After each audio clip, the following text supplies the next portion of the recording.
Yeah, there we are. Welcome all to our 2021 Kelsen's Roundtables organized by Juris North and some of our colleagues we are going to introduce in a second.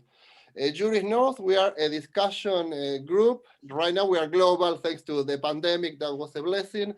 And originally 9 universities in the UK in 8 different locations. This particular event is one of many roundtables and a final congress in September dedicated to the work of Hans Kelsen. And thank you for the organization to my colleagues at University of Kiel or Kiel University in Germany, Gonzalo Villarrosas, and in Canada, University of Toronto, Faculty of Law, Dr. Jorge Luis Fabra Zamora. I don't know if you want to say something brief, Gonzalo and Jorge, just to put your face.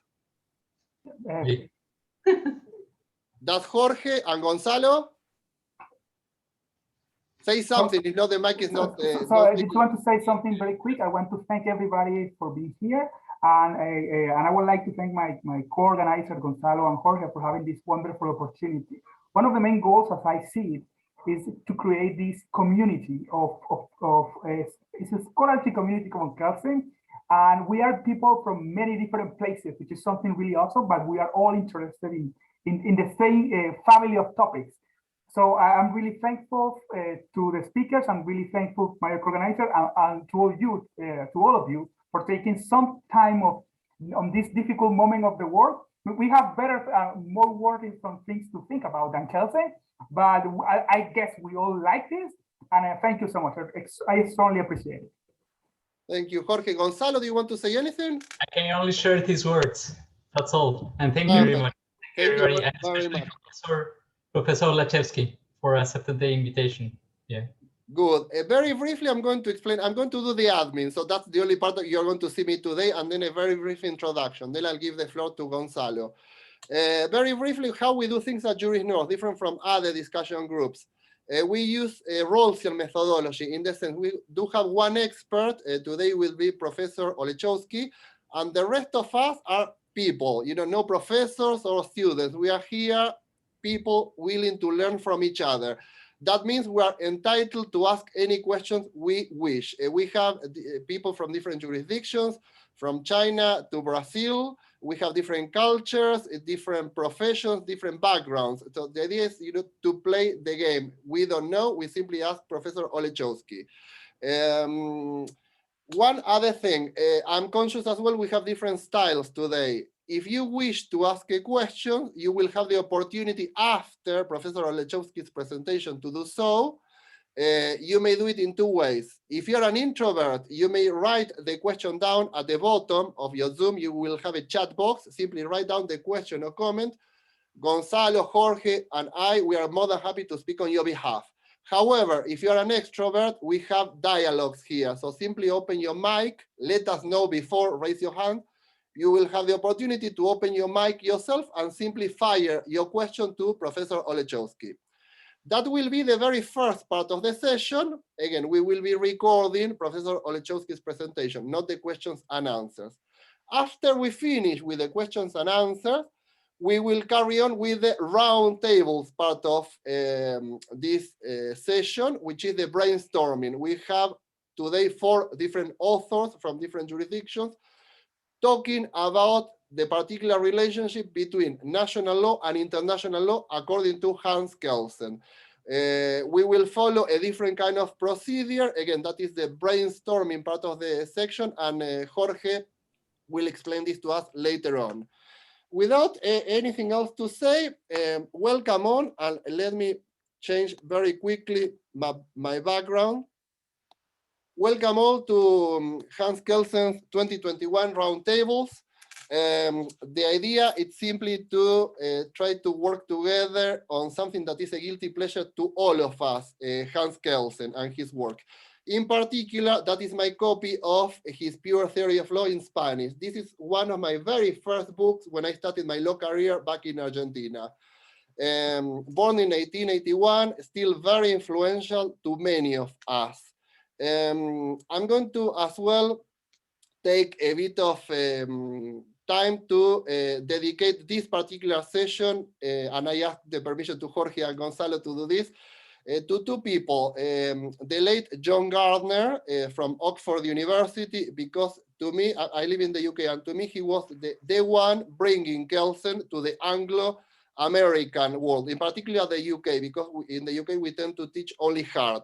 So John Gardner was very keen on bringing Kelsen to the UK. And also personally, because I'm from Argentina, that's where my accent is from, to my mentor, she passed away many years ago, Dr. Maria Teresa Lopez, from National University of La Plata, because we have three main universities in Argentina: Córdoba, Natural Law; Buenos Aires, Bulligin, Analytical, and all Bulligin's family; and National University of La Plata, Kelsenian, thanks to Cosio, Carlos Cosio, and Dr. Maria Teresa Lopez. So without anything else to say, thank you very much all for coming. Obrigado, gracias, GSG. And Gonzalo, your floor now. Okay, thank you, Jorge. Thomas Olechowski is, since 2019, professor of Austrian and European legal history at the University of Vienna, head of Legal Sources Research Center at the same university, and head of the Commission for Austrian Legal History of the Austrian Academy of Sciences. Since 2011, he has been managing director of the Federal Foundation Hans Kelsen Institute in Vienna. In 2003, he completed his habilitation with a thesis on the development of press law in Austria until 1918. In addition to numerous articles and legal historical monographs, Professor Thomas Olechowski has published what is perhaps the most comprehensive biography of Kelsen we have so far. His book, Hans Kelsen, Biografie eines Rechtswissenschaftlers, presents a mature study of the Juris life and work, interweaving the hectic and hazardous history of Kelsen's life with a look at the formative controversies surrounding his work. With you and without further ado, I leave you with Professor Thomas Olechowski.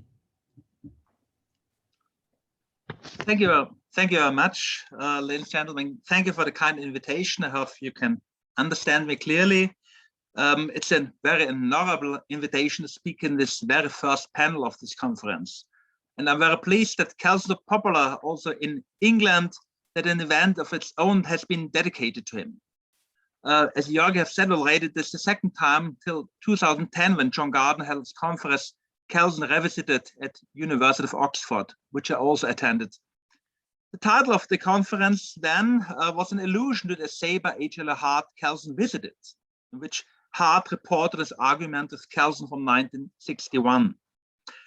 I'm a Kelsen expert, not a Hart expert, but I've got the impression that Kelsen and Hart essentially had similar concerns, but presented them completely different. Kelsen's pure theory is a theory which, according to its own claims, should apply to every positive law, regardless of whether it's Austrian, English, Argentine, or any other law. However, Kelsen was raised in the legal thinking of Habsburg monarchy, which is a very specific legal culture that differs in many ways from Anglo-American one.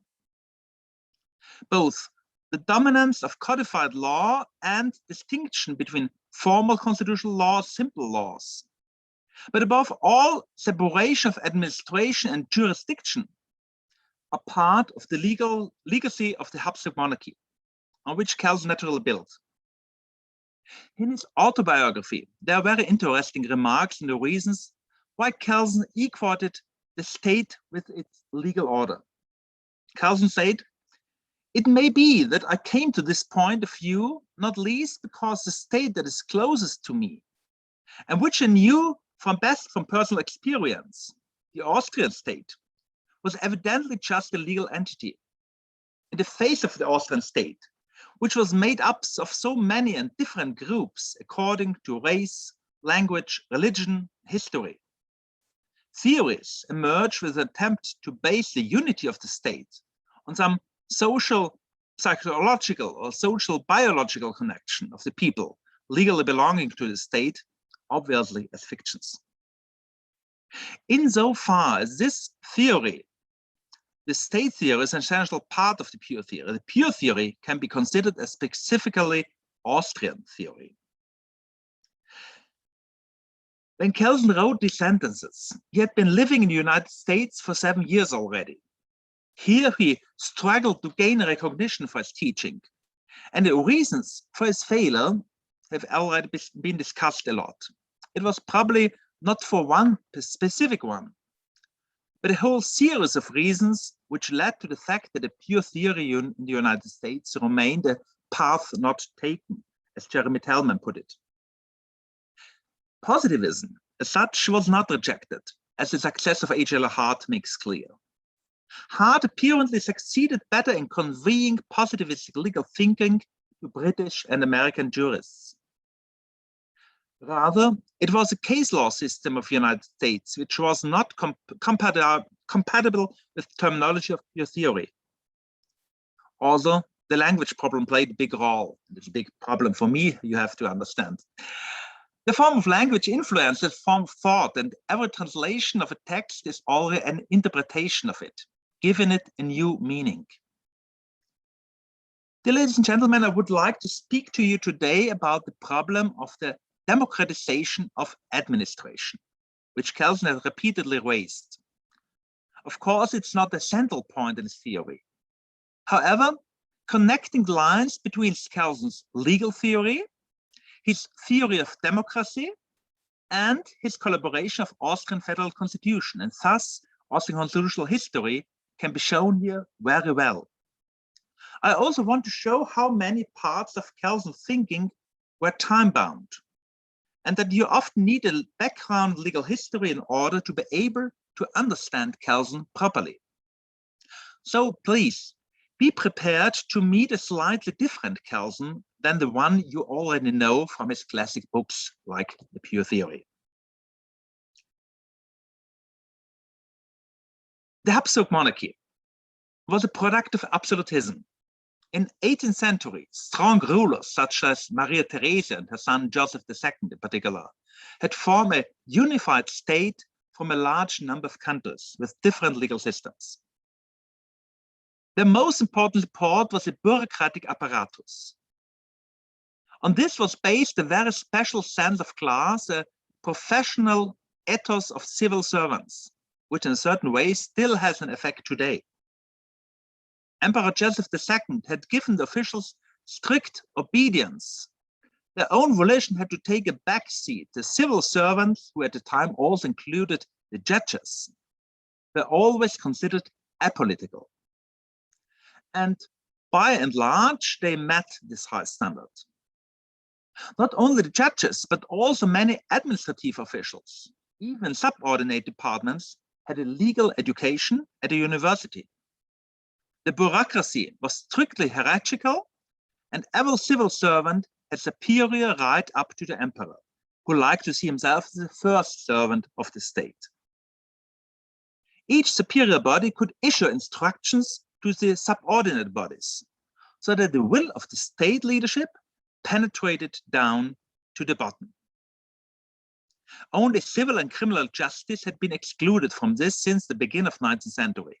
Here, constitution guaranteed the principle of judicial independence.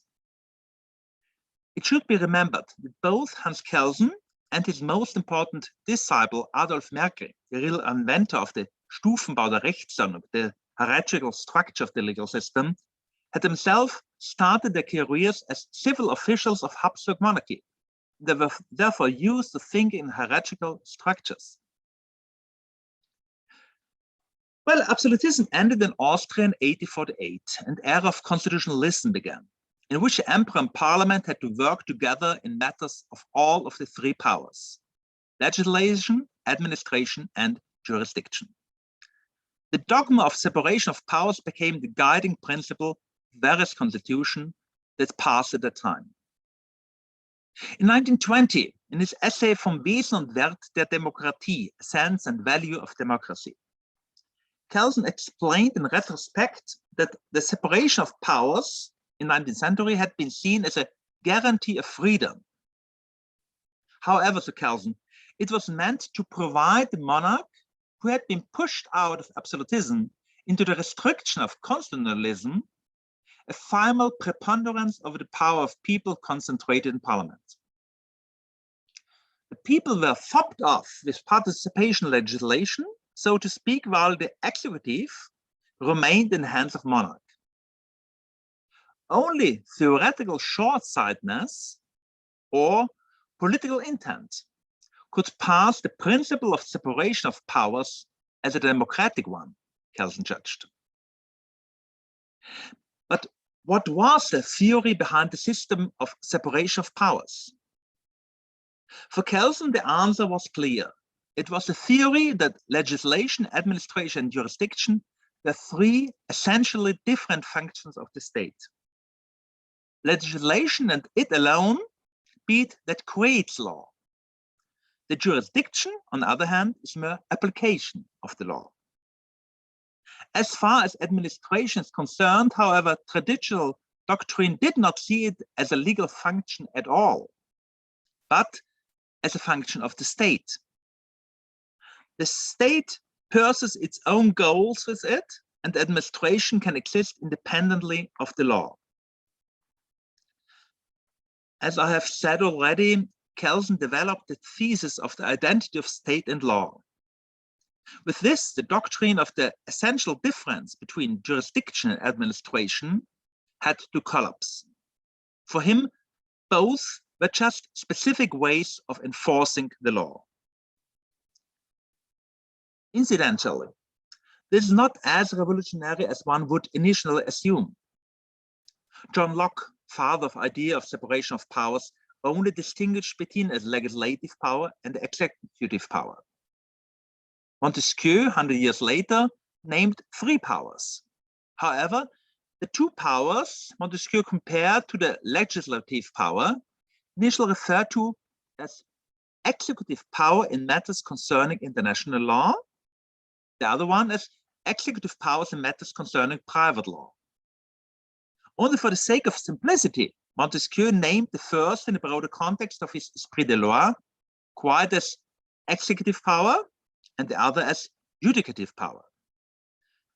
The basic similarity was also recognized by Montesquieu.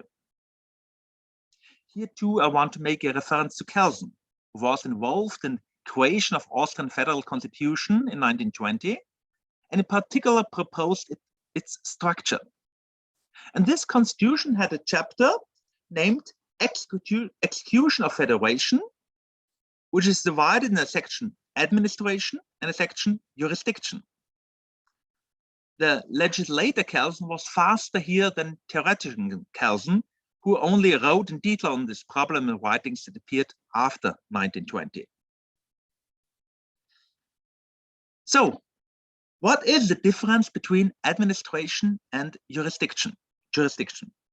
On the basis of Austrian Federal Constitutional Act, this is clearly a question of the organization of these two state functions. While administration is carried out by officials who are bound by instructions, jurisdiction is independent.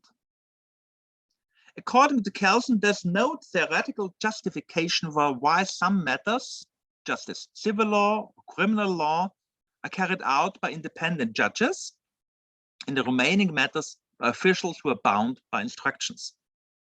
The distinction has grown historically. Kelsen suspects that in matters such as military, trade law, or school system, public interest was much more pronounced than in civil law or criminal law.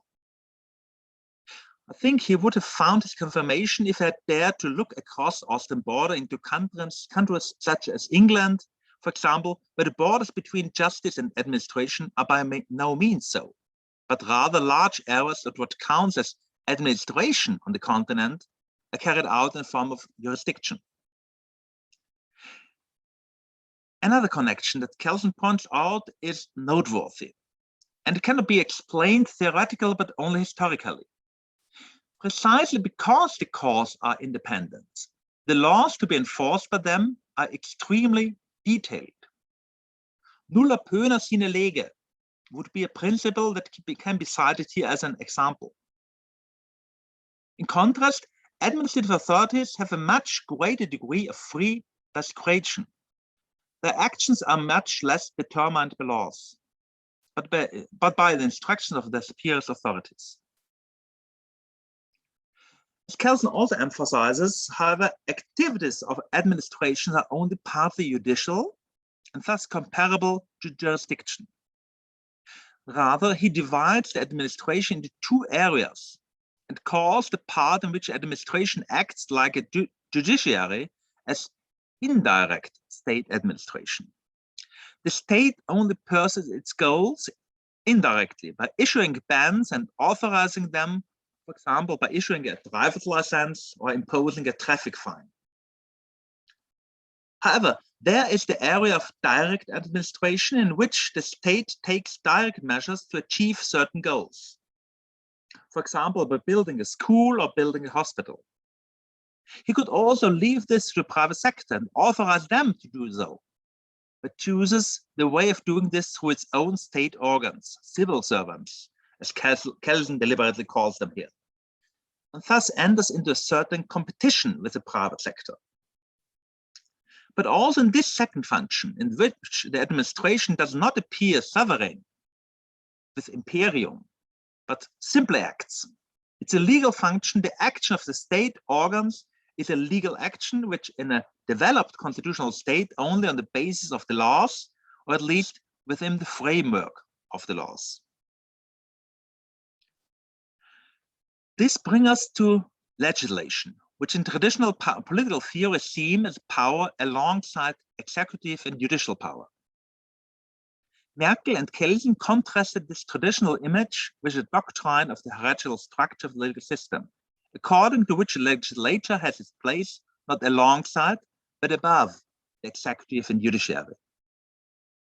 According to this doctrine, none of the powers mentioned have only a legal creating or only judicial function. Rather, all three powers have both functions. According to Merkel, emergence of law takes place so that an organ called upon to legislate takes note on the law on the higher level and then creates new law in the process of will and thought. Process of thought is that interpretation of higher ranking norm. It provides a framework for which lower ranking norms can theoretically be enacted. The legal interpretation almost never comes to a single possible result, but to a certain selection. This selection must be made in the act of will, if the organ applying the law must issue a concrete norm of the lower level. In concrete terms, this means legislature must interpret constitution before enacting a law. The judge must interpret the law before giving a judgment. Likewise, a civil officer must interpret the law before making an administrative act. The pure theory thus rejects traditional dogma according to which courts and administrative authorities merely enforce the law, rather they also shape it themselves. The act of will is not regulated by law. Rather, non-legal elements flow here, which Kelsen describes as political. Carl Schmitt would speak of a decisive element here. It's only in the light of this doctrine that it becomes clear that the monarch, when he retained extensive influence on administration under constitutionalism, also ensured a great influence on politics. So I come back to my quotation: only theoretical short-sightedness or political intent could pass the principle of the separation of powers as a democratic one. And Kelsen goes on as follows: it's almost an irony on history when a republic like the United States of America believes in the dogma of separation of powers and drives it to extremes, especially in the name of democracy. Kelsen wrote these lines in 1920 in his book, A Sense and Value of Democracy. In those months, when he was working on the creation of the Austral Federal Constitution, he turned out to be a vehement opponent of separation of powers. Before I close my remarks on sedation and monarchy, I would like to point out that there were democratic elements in administration even before 1918. First of all, Administration of local communities is to mention. The population entitled to vote elected community councils, and these elected the mayor.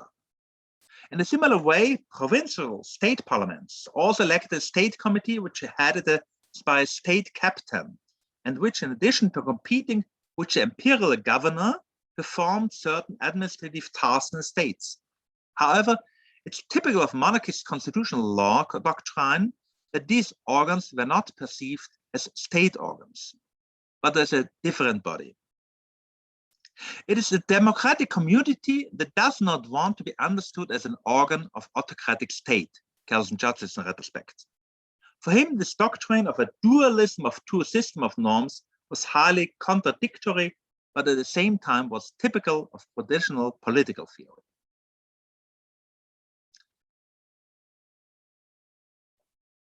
For what follows, a look to Russia is essential. Without being able to go into details here, it can be said in general that the Tsarist administration was structured similarly to the administration of Habsburg monarchy. It was also based on a hierarchical structure administrative apparatus with specially trained officials. Lenin's famous demand was directed against them, all powers to the councils. This meant the Workers' and Soldiers' Council, with some of this which went back to the Revolution of 1905 and had increased in importance since February Revolution 1917. And with the October Revolution in 1917, they became bearers of the new state authority. The councils, in Russian language Soviets, could be viewed as a proletarian self-government organs.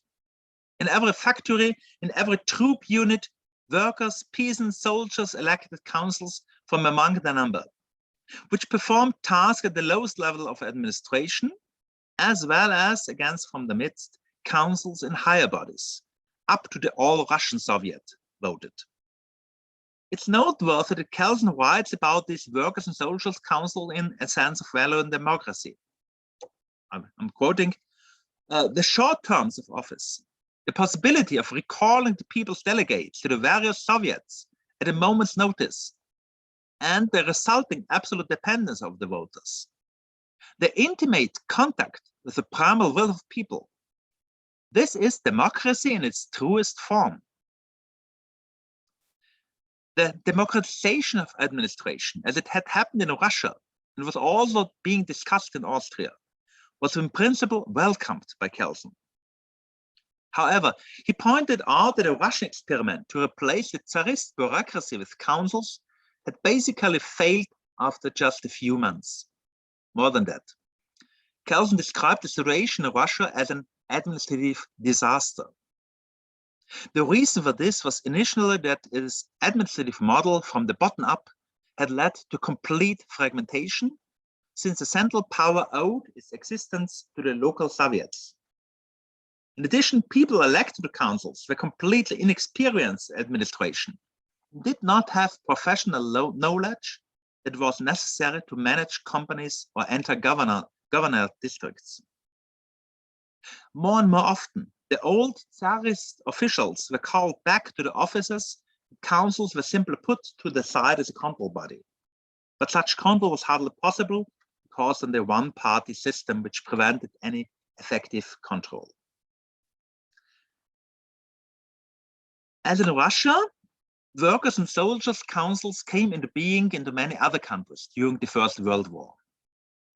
However, Austrian council movement was never able to achieve great political importance, as Austrian Social Democratic Party had observed developments in Russia with great skepticism. Austrian head of government, Karl Renner from Social Democratic Party, was also an important legal theorist and a theoretician of Marxism. In 1919, he commissioned Hans Kelsen to draw up a federal constitution. However, he reserved the problem of democratization of administration for himself. In a paper resumably drawn up in the summer of 1919, Renner suggested dividing the Austrian provinces into smaller districts. And these districts were evidently to be headed by an official, but to be provided with representatives of the individual professions, who were to participate in administration in individual precisely defined agendas. In this form, Renner said, the Soviet idea is to be exploited and also be restricted to the permissive level. Although this was a very moderate form of democratization of administration, the conservative Christian Social Party vehemently opposed such plans. The question of democratization of the administration became one of the most controversial issues in constitutional process. Corresponding provisions were included in the Federal Constitution of 1920, but the entry into force was made dependent on the law still to be passed, which never came about. You have to know about these circumstances when you read Kelsen's thoughts on democratization of administration in his book Essence and Value of Democracy, from which I've already given some excerpts. Like social democrats, Kelsen was also convinced that the introduction of democracy required to structure administration in a democratic way. And as already pointed out, he was also fundamentally positive about the Russian council system. Not theoretical, but practical reasons made him doubt the usefulness of such a model. Especially against the background of Russian developments, he emphasized the necessity, even inevitability, of a professional civil service and declared that the abolition of professional civil service means simply abolition of division of labor and thus every progressive development, even every cultural differentiation within political life. A few months later, Kelsen wrote a whole article of problem of democratization of administration. This article was published in a legal journal, edited by Kelsen's disciple and friend Adolf Merkel in 1921. Here too, Kelsen referred to the Russian administrative disaster and that it was the anti-bureaucratic spearhead of Soviet system that broke off first. The competent officials had been called back to the offices. But wherever professional officials and untrained councils met, the councils never had a chance to succeed. Kelsen therefore rejected this model of administration. Kelsen also suggested whether it was recommendable to divide administration between elected and appointed organs, each with their own areas of activity. But this model had already existed in Austria at the time of monarchy, when, as I said before, in addition to imperial governor, there was a state captain. And it was precisely here that appearance had showed that this dual track was extremely complicated, time-consuming, and expensive.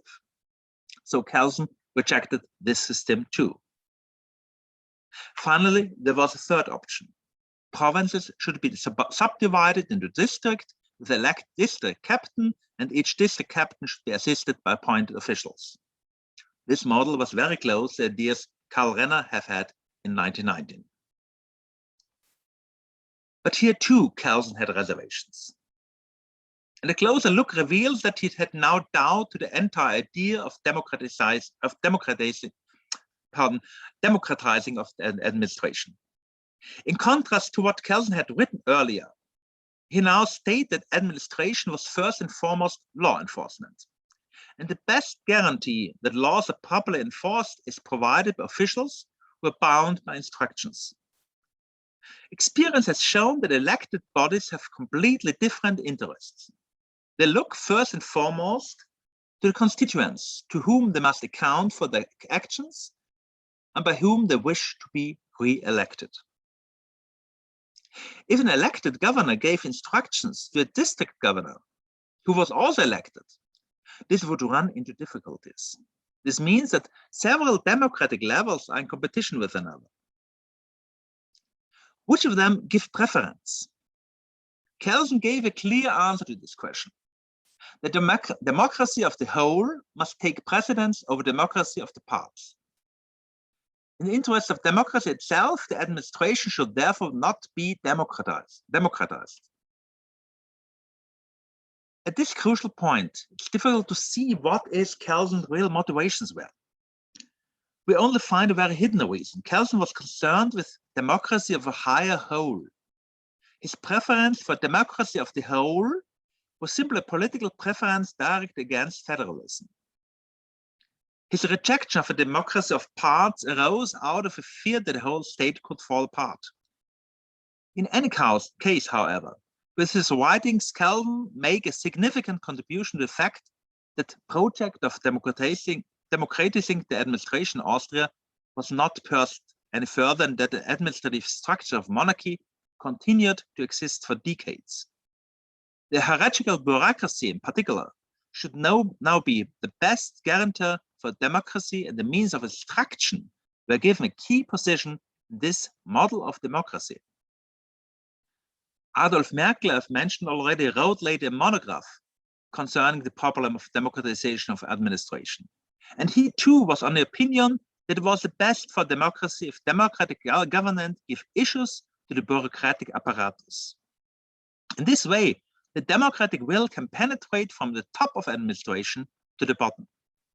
And this model became typical for Austria, was named the Kelsen-Merkel model of administration. By contrast, Kelsen's considerations on Soviet system fell into oblivion. When Kelsen published a second edition of his book, Essence and Value of Democracy, in 1929, the sections of Soviet democracy were one of the few parts that he had completely rewritten. There was no longer any sign of his former sympathy for the Soviet system. Thank you very much. We thank you very much, Professor Olechowski, for the conference. Do you have questions or comments? Jorge, can you administrate the... Thank you very much, Professor Olechowski, and thank you, Gonzalo. As I said before, we are going to stop the recording now because the rest of the discussion will be private. But once again, danke, Professor. Thank you very much for a very, very thought-provoking presentation.